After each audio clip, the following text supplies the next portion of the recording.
What's up, guys? Welcome to episode 24 of the Elephant Wire Podcast, the show where we break down song lyrics and don't play you a damn second of the song because major labels are thieving babies that would sue us up the ass. This week's episode, we're going to be breaking down the song Midnight Carroll Street by Into It, Over It. Let's fucking get some! Welcome to the Elephant Wire Podcast. Music. Drugs. Laughter. Lyrics.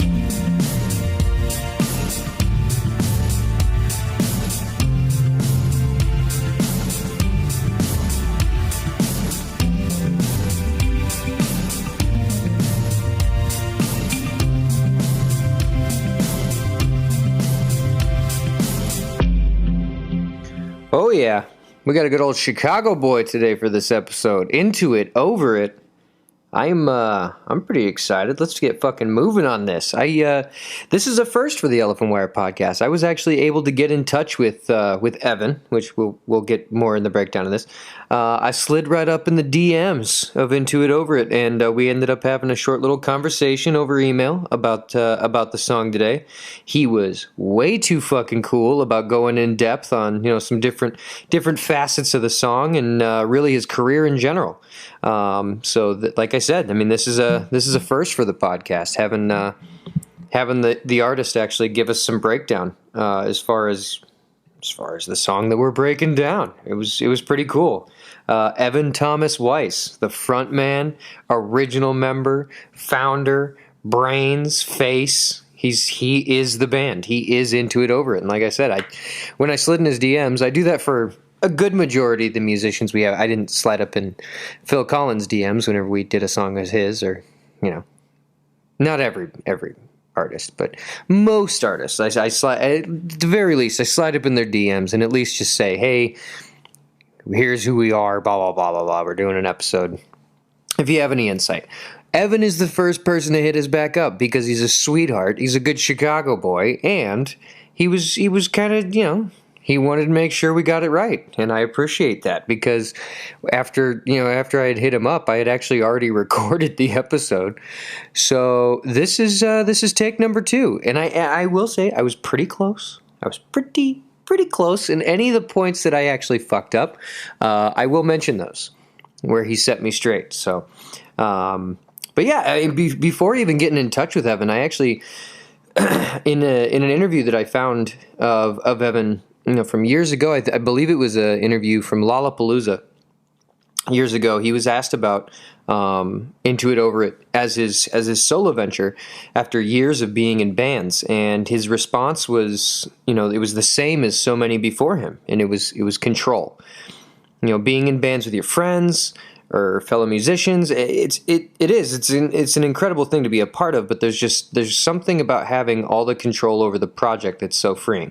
And I don't mean in a narcissistic way, where and honestly, as far as that being the case, that's exactly where Evan went with his answer. And it's that you can take any opportunity you view as progress without being held up by conflicting opinions or anything like that. Like if you decide hey, it's time to record another album, you don't need to go to the band and be like, what do you guys think about recording a new album? Because there might be someone in the band that's like, oh, I don't think it's time yet. Or you don't think it's time yet, and someone else in the band is like, are we going to record a new album? Like, we just released one like 3 months ago. What are you talking about? What are we, King Gizzard and the Lizard Wizard? Like, what's going on over here? I thought that was really cool. That he was very open and honest about that, and he actually used the word control in his response. I thought that was very cool. And then, like I was saying, I mean, in the conversation that I had with Evan, I asked him about starting his own record label, which we'll get more in depth about it here in a little bit. But my main point in the question was, on that same topic, it was about independence. And I have, any of the responses that he gave me back, I'm going to direct quote him because I don't want to paraphrase. I want you guys to hear exactly what he had to say. And so, as I said, my question was about starting his own record label, and it was that about taking another step and being able to control your art form. And he said, there's so much to be said about taking control of your own music and art. the way it's released, the way it looks, the way it's distributed, marketed, and shared. We are able to see an immediate and consistent return on our art.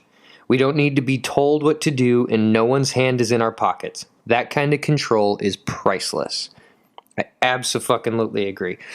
I mean, that one thing that I'm always weary of, especially that you see this a lot in the rap game, hip hop.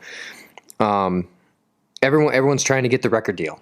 You know, and I remember whenever I first started my music career, that's what I wanted, or that's what I thought I wanted. I wanted a record deal. Give me the record deal. But it doesn't take a whole lot of research to realize that the record deal is never really for the artist. at least not in the long term. Well, especially not in the long term. You know, there'll definitely be an episode, hopefully this season, where Jason Perez and we had him on last season. There will hopefully be in that episode where Jason and I will really go in depth about what it means to sign a record deal, and then what you can do as a local band to get that out of your thought process and to be your own boss, and to start moving that direction. But more on Into It Over It. He is Evan Thomas Weiss is a Chicago-based singer, songwriter, producer. I love that he's credited for his work for the emo revival, as it is referred to. I never, in all my years of listening to Into It Over It, I've never considered him in that genre. I've always just considered him good rock tunes. But apparently, he's credited for his work in the emo revival. So he's primarily recognized for his solo career with his band Into It Over It.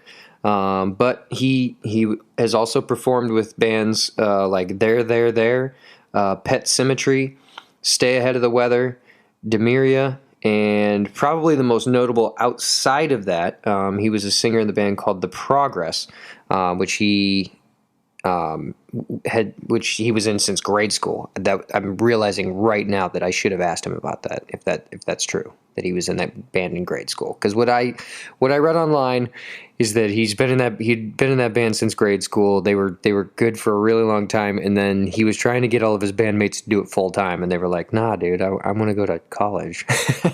So I should have asked him about that. I apologize, Evan, if you're listening. Maybe next time we talk, we can shoot the shit about that one. But in addition to being a recording artist and a performing musician, he's produced 2 records with the band You Blew It, and he started his own label called Storm Chaser Records. It's actually Storm Chasers Ltd. is the name of it, because it's so much more than a record label. We're actually going to get to that in a minute. A big part of that was, yes, to be able to release his own music, like that quote that I had by him earlier, that, having control of that is priceless, not having anyone else's hands in your pockets. So that was a good part of it. But we will get, in a minute here, we'll get more to Storm Chasers Ltd., his own label. But as of today, Evan, as Into It Over It, he's released 6 albums. He's got 2 live albums. Actually, his newest album that he just released not too long ago is fantastic.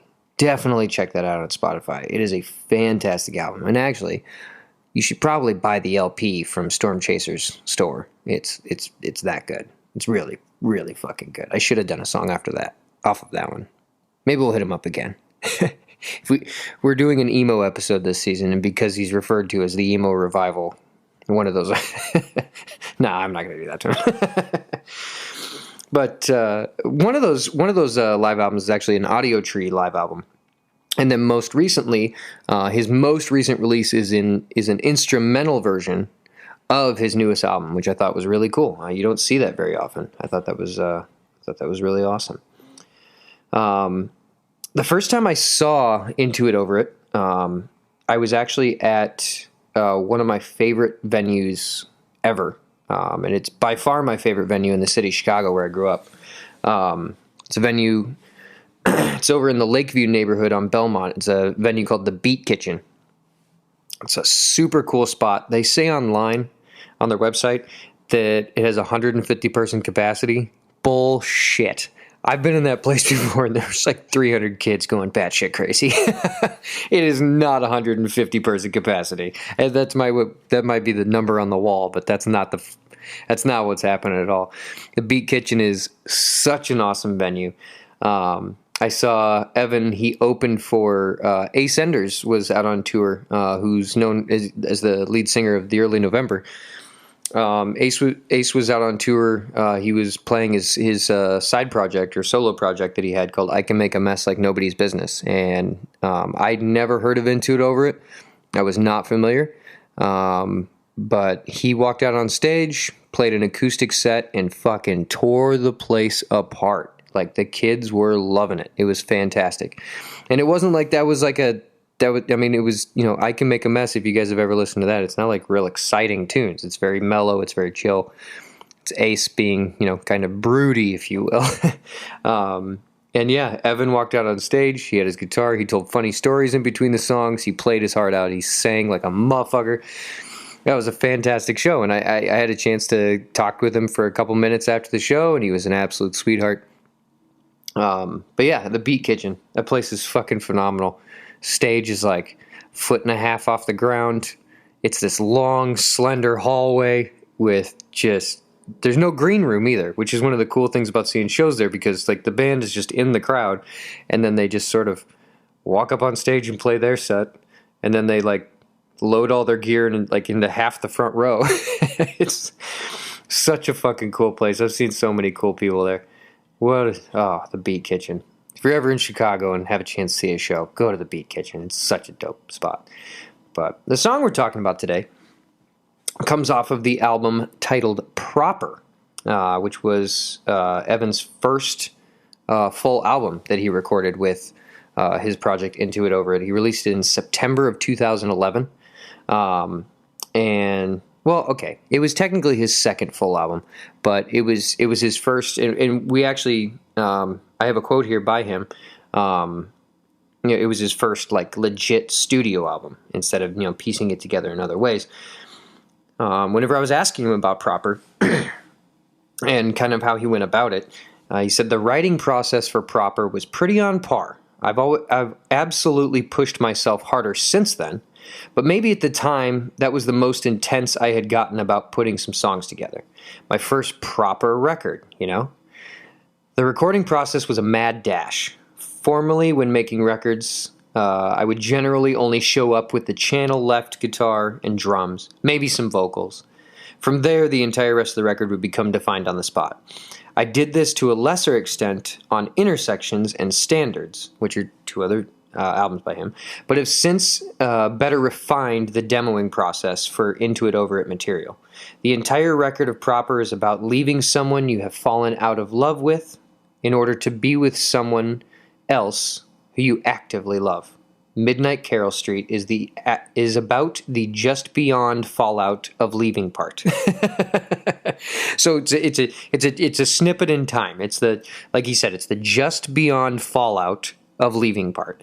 So right before you're about to dump somebody, that's what this song's about. The weird in between, which is generally tinged with some level of guilt and regret. The core message of the song is letting them know that just because I'm not actively in love with them, it doesn't mean I'm not there for them. But that's easier said than done. He is too correct on that one.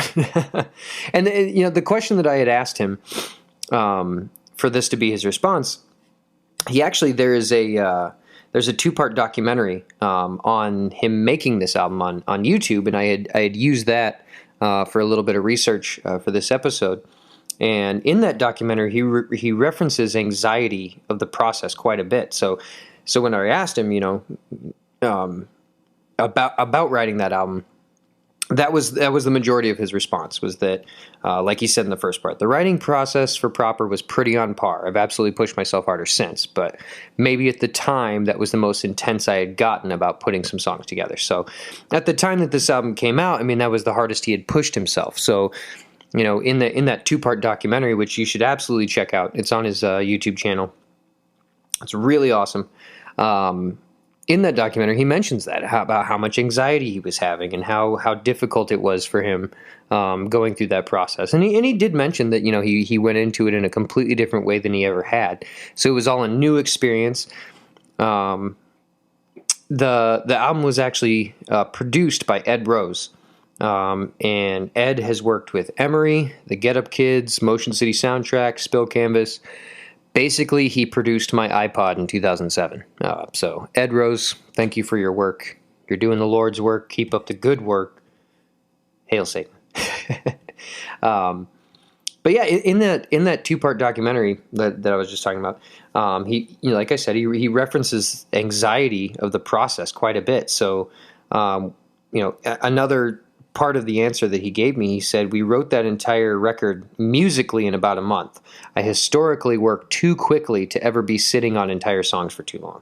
I believe Midnight came somewhere right smack in the middle of the process and was never the song we thought people would latch onto. And when he said that, I thought that was really interesting. Because the first time that I heard Proper just as a record, I did not buy it at the show when I saw him at the Beat Kitchen because I had like $7 and that was reserved for PBRs. So I did not buy the CD while I was at the show, but I did end up probably illegally downloading it later. and sorry, Evan. Speaking of no one having their hands in your pockets. But no, I mean, this was one of the first songs that jumped out at me. And we'll get to, when we start breaking down the lyrics, I'll explain exactly why this song jumped out at me. But I think that's so funny is when he says, where's the quote? I just lost it. It was never this. There it is. It was never the song we thought people would latch onto. I love whenever that happens because that only alludes to how honest and how open his writing process was. Because he was not even prepared for where this song would go, and how beautiful this song actually is. On that note, and he keeps going. Everything we wrote during that time made it onto a record. Proper all came pouring out within a 3-month period of time. It hasn't been until more recently that I've been able to sit on material and wait for the right moment. Even now, though, we are always working on a project. And when he says we, he has a team around him, and I'll get more to that. I keep saying I'll get to it, and I'm not putting it off to keep you on a cliffhanger. This is the way my notes are. I make outlines. It is what it is. But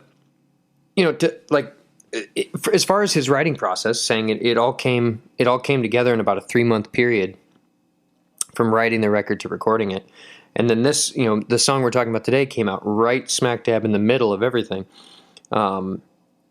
It's really funny to me that you could almost see the arc of everything. So he starts writing, and then if Midnight comes right in the middle, I mean, he is at the peak of just being zoned in to this record and the making of this record and the writing of this record.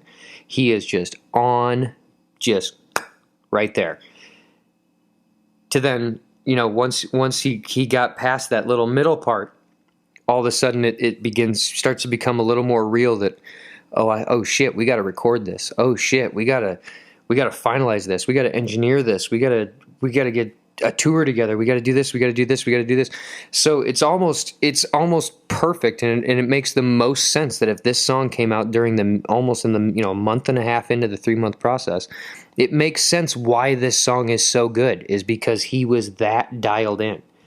And it also makes sense, and I wonder if it's chronological here, but the song we're talking about today off of Proper, it's track 6 of 12.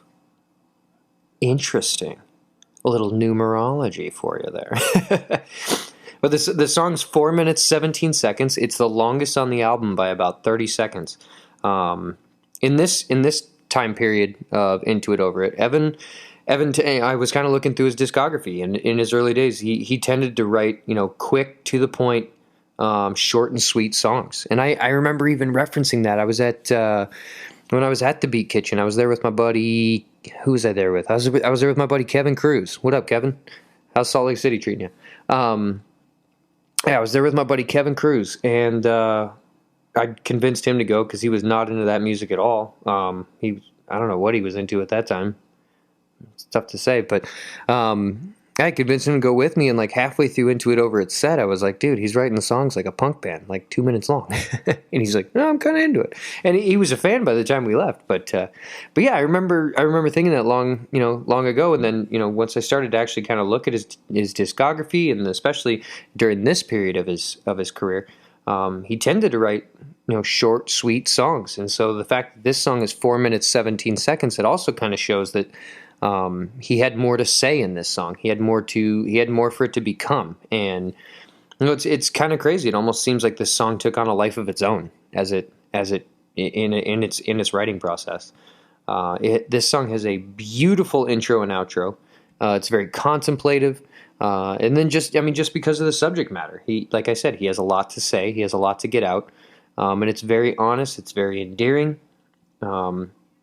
Another point that I'll absolutely make is that the way he sings this song as it goes along. I mean, you can hear him become more anxious and more, just kind of spilling out as he sings. He sings with more heart as the song goes on, and I love whenever you can literally hear.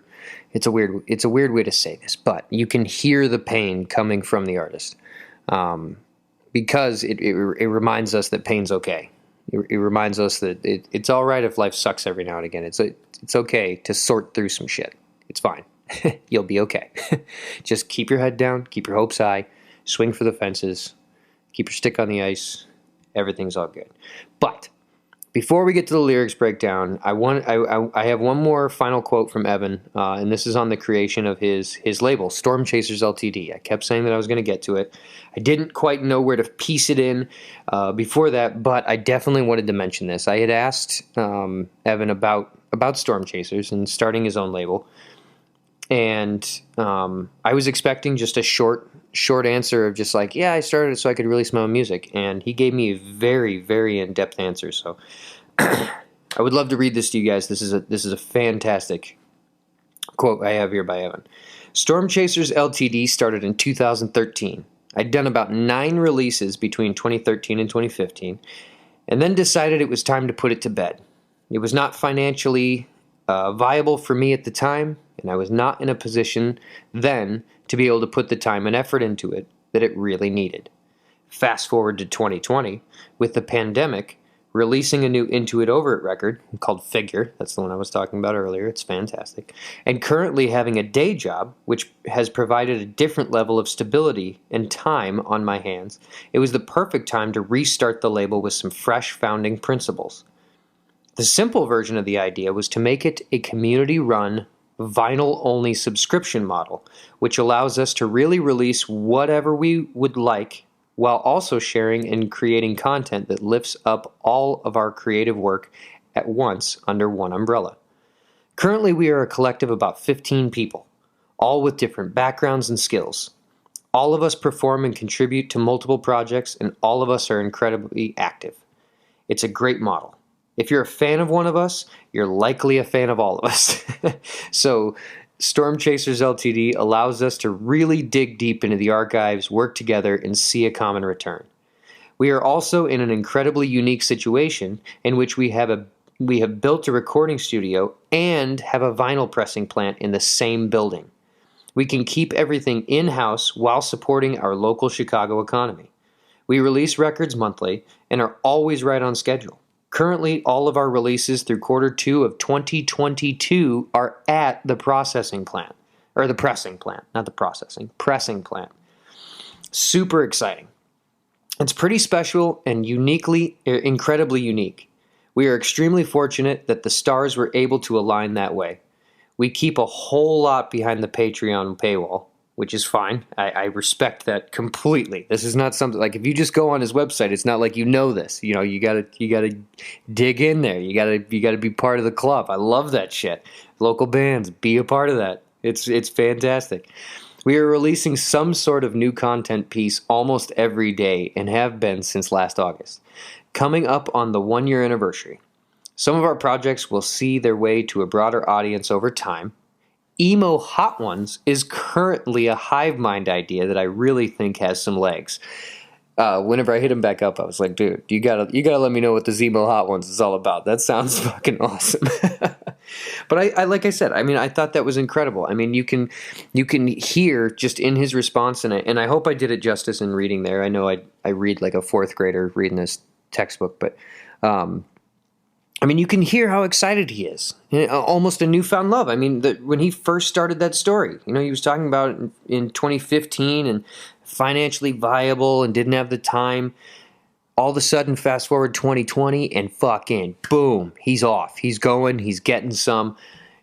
And then to have a collective of about 15 people join him in this project, this is absolutely outstanding. Evan, keep up the good work. We're loving it. You're killing it. We're really excited to break down the lyrics of this song, Midnight, Carroll Street.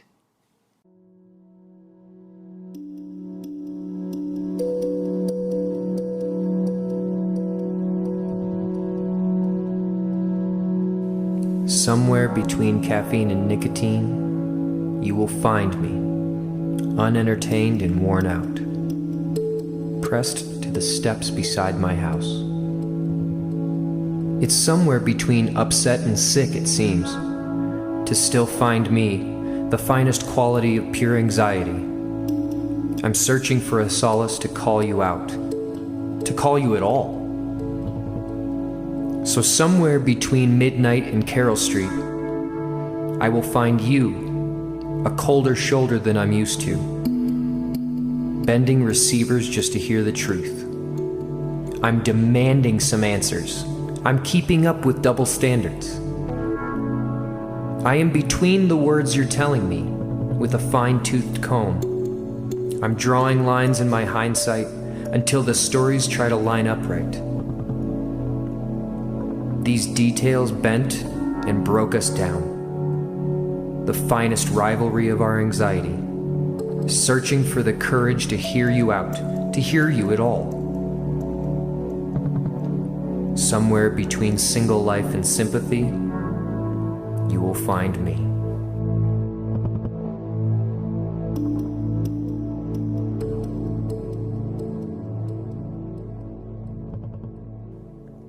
Hell yes. Hell yeah. Fucking A. That first line of the song.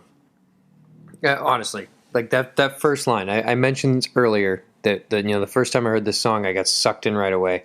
And, the intro of the song is really awesome. The way it comes in smoothly, just with some, just very, like I said, very contemplative guitar.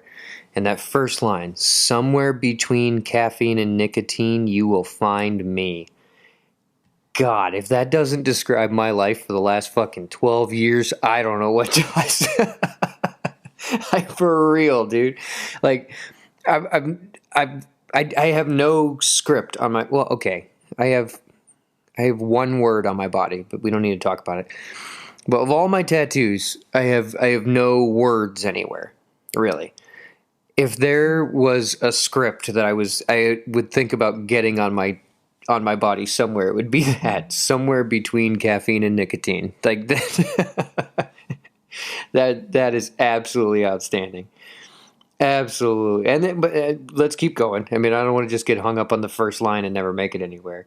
Unentertained and worn out, pressed to the steps beside my house. He's sitting on his stoop, unentertained, worn out. It's a very interesting way to describe his current state. In the documentary he released on recording his album, he mentioned that that he wasn't even able to enjoy himself at home while writing the album due to just how much anxiety it was bringing him. And in my conversation with Evan, and the quote we mentioned a little bit earlier about the breakup he was in the midst of, he also said, there aren't really any outside factors here aside from me feeling like I needed to get out of my apartment, which is which is referenced in the first line of the song, and that's what he's talking about. He, yes, he was making this album. And yes, it was bringing him a whole bunch of anxiety and, wanting it to be perfect and a lot of perfectionist, ideals here. But literally in the midst of what he was going through in this personal relationship, this is why, unentertained and worn out is what he's referring to there. He is And it's sad to think of it that way. I mean, like I think I've mentioned multiple times on this podcast is that, you know, I'm not currently or actively friends with the girls that I have dated, just because millennials move all over the country. I've moved shit. I lived in Tennessee, then Chicago, then I lived in Wisconsin, I lived in Colorado, I lived in California. I've moved all over the fucking place. And the girls I've dated have done the same thing. You know, it's not like I hang out with them. It's not like I keep in touch. But I guarantee you, if I saw a girl that I used to date right now, I would run up and I would give her a hug because there was a reason that I dated her. And that's why it's really sad when you are dating someone and you are in a relationship and you feel this unentertained and worn out. It becomes more work than the reward. The reward is gone. You're just fucking exhausted. And he keeps going. It's somewhere between upset and sick, it seems, to still find me the finest quality of pure anxiety. Again, like we just referenced, the weight of this on him was so heavy that he feels almost that he has entered a honed state of anxiety. The finest quality of pure anxiety. Almost like distilling, right? You know, like the first time you distill something, you have basically ethanol, and then you distill it, and you distill it, and you distill it, and the next thing you know, you have fucking Hendrick's gin or Tito's vodka, or you know, whatever the fuck else it is. Pick a spirit. And I also that line jumped out at me as well. The finest quality of pure anxiety. I'm searching for a solace to call you out, to call you at all. You know, the who in this statement is obviously unknown. We know it's a girlfriend, obviously. But however, as we go on, it does seem that this romantic relationship and the way that Evan even says to call you out, to call you at all, it's a genuine feeling that we can all relate to. You know, because he's talking about just sitting on the steps of his house, unentertained, worn out. I'm searching for the solace to call you out, to call you at all. Because those are two very different things. To call someone out and to just call them. Those are two different things. But in order to call her out, he has to call her. And that's the part that he's having trouble with, is what it seems like, to call you at all.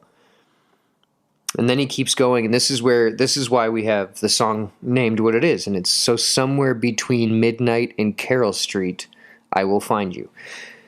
Carroll Street, which is actually known as Carroll Avenue, it runs east-west in the city of Chicago, and it's over in like the West Loop.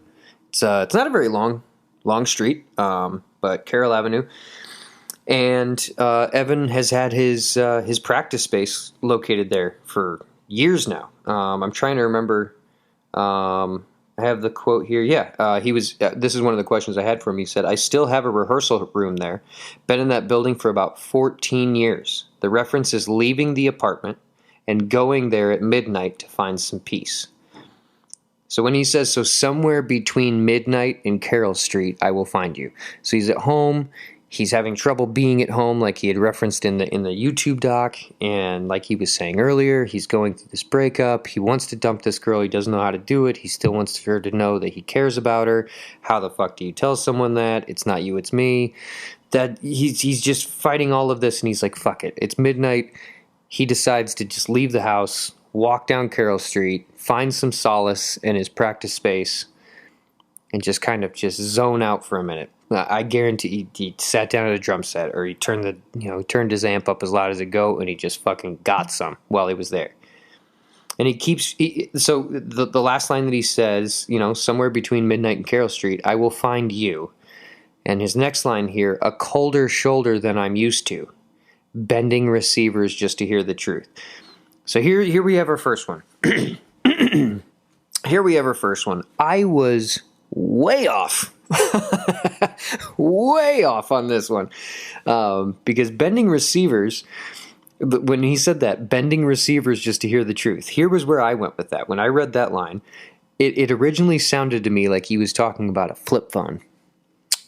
So I asked him about it, and this is not the case. His reply to that, because I asked him straight up. I was like, dude, am I way off on this? Like, bending receivers? I mean, it's fucking 2011. Like, a musician in 2011 didn't have any fucking money. We're using burner phones that we threw a SIM card in, broken screen. Like, it's not like you can go get a new, like nowadays you can go get a new phone every 3 months if you fucking want to. Like, they don't care anymore. They're handing out iPhone 12s like nobody's business. But in this time and era, I mean, like, you know, I remember at this time I had a phone that had a headphone jack, and I was pretty stoked on that because I didn't need to also bring an iPad places or an iPod places with me. So I asked her about it. I was, you know, bending receivers just to hear the truth. Are you talking about a flip phone here? Like, am I way off? And his response was absolutely fucking beautiful. He said, "This is actually a reference to bending the arc of the conversation.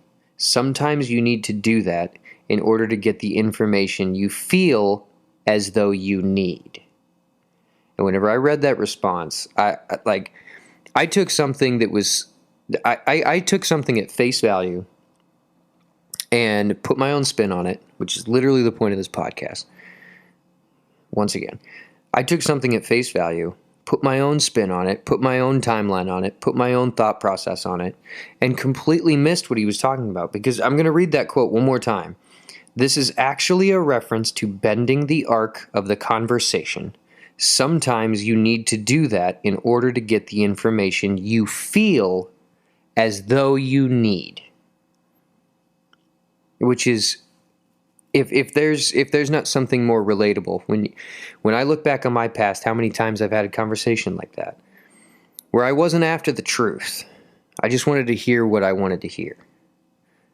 And when I didn't get that, then I didn't get what I wanted. Bending receivers just to hear the truth. Bending the arc of the conversation. Prying, pushing to hear what you think you need to hear.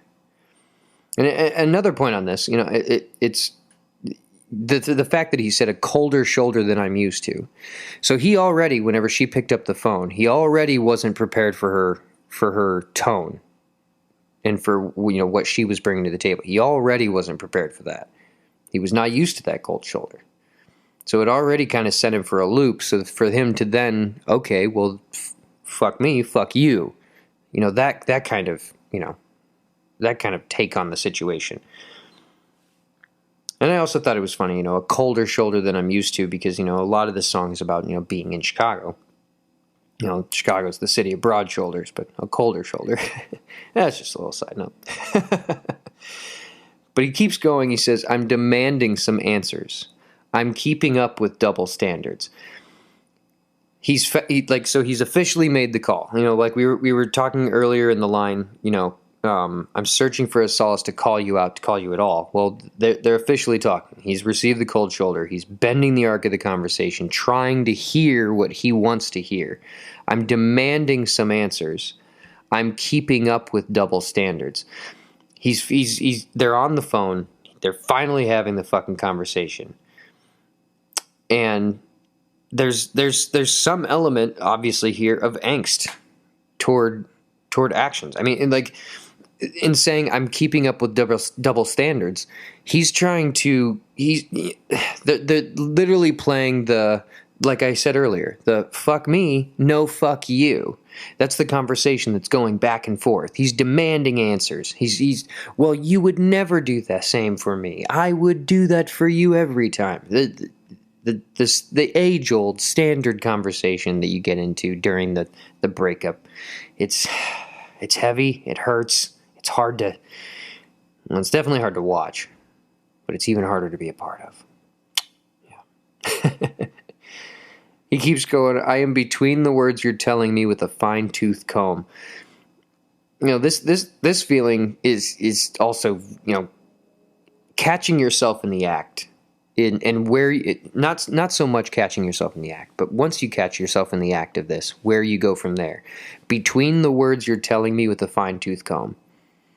Like still trying to find exactly how you can pin it on the other person. And you know, when we find ourselves in these situations, it's absolutely out of hurt, and it's absolutely out of anger, and it's absolutely out of animosity. Whenever we find ourselves here, and the follow up to that, "I'm drawing lines in my hindsight. until the stories start to line up right. You know, at the same time, it doesn't seem. Well, I mean, like as this has gone on, you know, it doesn't seem like this is going well, but we are now getting to a point. This last line here kind of is that precipice where they found themselves. I'm drawing lines in my hindsight until the stories start to line up right. Things are starting to come around. Things are starting to make sense. There's starting to be some headway. Like things are moving actually in the right direction. And then this next line, these details bent and broke us down. You know, sometimes the search for the truth becomes so exhausting that you almost have that feeling of just being broken by the end of it. You know, you were so headstrong to just prove you were right or find the truth, to then come all the way out the other side of it and find it, and you almost feel like a shell of who you were at one point. And the finest rivalry of our anxiety. I mean, now it's almost like he's looking back at the conversation that was being had. Like, or at least looking at the first part of the conversation and the way things went from the colder shoulder when he finally made the call. You know, a rivalry of anxiety. God, what a great line, because it's almost like they had been one-upping each other. You know, they'd been one-upping how the other one made them feel. Well, you made me feel like this. Well, you made me feel like this. Or the rivalry of the anxiety of the situation. And now, once again, we have a line similar to earlier when he says, I'm searching for the courage to hear you out, to hear you at all. Earlier, it was call you out, call you at all. Now it is hear you out, hear you at all.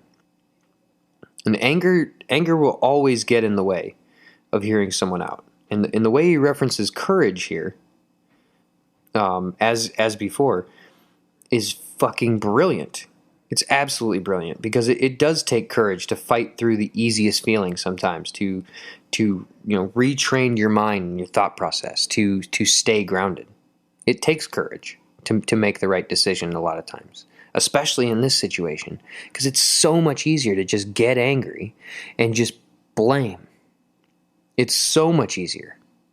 So honestly, it takes courage to hear someone out. And like he says here, to hear you at all. I mean, he's at this point, he'll take anything. He just wants to see himself do something that would be toward a positive end.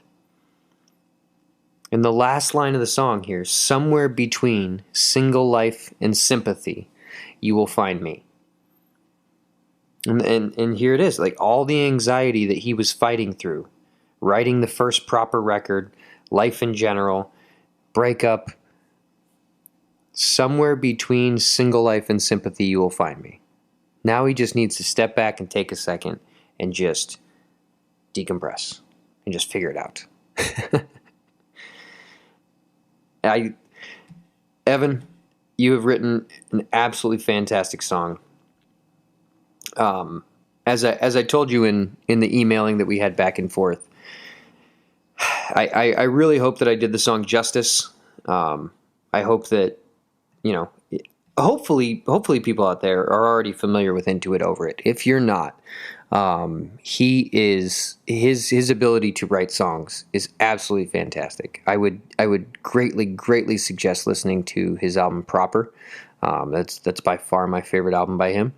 However, I mean, the guy's entire discography is fucking dope. Absolutely dope. I would greatly suggest it. And then once again, I just want to thank him for his insight, and everything that he was able to throw into the mix on this episode. It honestly made it so easy to write this episode then. And I'm so used to so much speculation and so much of my own, just like, I think this is what's going on here, or The perfect one is, I thought he was talking about a flip phone when he was talking about something so much deeper. So much deeper. But yeah, thank you, Evan. Absolutely fantastic. What a great song. And then once again, I just want to reread a quote by him. Once again, just that just kind of wraps up the entire episode, and it's the core message of the song is letting them know, them being the person you're breaking up with. The core message of the song is letting them know that just because I'm not actively in love with them, it doesn't mean I'm not there for them. But that's easier said than done. That ain't the truth. That ain't the truth. But this brings us to, by far, as I always say, my favorite part of the episode, which is when we have the local band spotlight. And this week, from Detroit, Michigan, we have a band called The Art of Conversation. I don't think there's a B. I think it's just Art of Conversation. I threw that in there to make them sound a little more official. I also like doing that to, my sister whenever I was growing up, saying like the NSYNCs or things like that, and it would piss her off. The Taylor Swift. I don't know. It's just like an older brother joke, I guess. Art of Conversation. 5-piece band that holds its base in Detroit, Michigan. The group has found an evolution of their sound that straddles the line between the immediacy of indie rock and a reverberant wall of lush guitar and synth arrangements, all while fitting neatly inside a relevant pop structure. Fuck yeah. If that doesn't make you want just a little bit of Art of Conversation, I don't know what fucking will. Boys, fantastic to have you as a local band spotlight. Also, super fucking dope to be representing some Detroit, Michigan. I love it. We're big fans of Detroit on the podcast. Everyone wants to see Detroit succeed. They're coming up. Detroit's coming up, and we love to see it. It's a good time. Check them out on Spotify, Art of Conversation. They released a new single yesterday. And if I'm not mistaken here, it is their first single that they have released. So check that out. And if you want it just to be that much easier, go to our local bands that don't suck playlist that we got on Spotify. It's the newest song that has been added. And if you want to listen to the song we were talking about today, Midnight Carroll Street by Into It Over It, it's the newest song that has been added to our episode playlist, our running playlist on Spotify. So check that out as well. Support local music, support local musicians, support local venues. Just, support everybody. Support the people that need the supporting. Be a supporter. Be a local business jock. If that's a thing. That should be a thing. We make t-shirts. Local business jock. And it has like a supporter on it. That could be goofy. Or it's a really stupid idea. It could go either direction. But if you're into what we do here at the Elephant Wire Podcast, and you're into the whole shtick that we got going on, our weird little thing that we do, getting super nerdy about music lyrics, go to anchor.fm/the Elephant Wire Podcast. Throw us a like, throw us a follow on Twitter and Facebook and Instagram. The easiest way that you can support us is literally just by listening and telling a friend. That is the easiest way that you can support us, and we will be greatly, greatly thankful and humbled, honestly, by your support. If you'd like to support us financially, like I said, anchor.fm/the Elephant Wire Podcast. You can go on there. You can support us monthly. If you go to our website, theelephantwire.com, you can go to our store and you can purchase merch there, like t-shirts and stickers. And then you can also give us a donation there as well. If you like what we're doing, just like a one-time donation. That'd be super, super tight. We will make sure to spend it on drugs, as always. But I had an absolute blast this episode. This is one of my favorite songs. Honestly, I've had it on playlists for years now. This is one of my absolute favorite songs. I had a blast already breaking it down, and then the fact that Evan was able to give some insight and some input into the song only made it that much better. So thank you, Evan, for making this episode what it was. We really, really appreciate that. Check out the label. Check it out. It's good times. They're pressing LPs all day, every day. He talked about it. They're pressing EPs all the way into 2022 right now. Storm Chaser, LTD, get some. Well, that's all we got today. Thank you guys for listening in. We'll catch you guys next week. Fuck the man. Hail Satan. Hug your mom. Peace.